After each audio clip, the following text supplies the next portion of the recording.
Hi guys, nandito kami ngayon sa Bantilan. Dito nga pala ako nakatira at mga pinsan ko ito sila.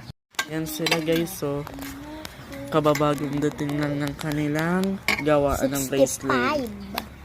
Yan.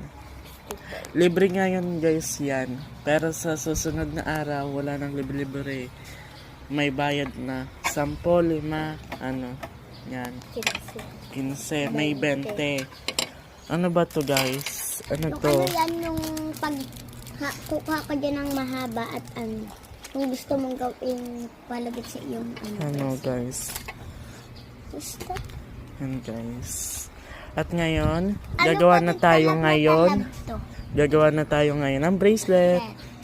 Samahan nyo kami.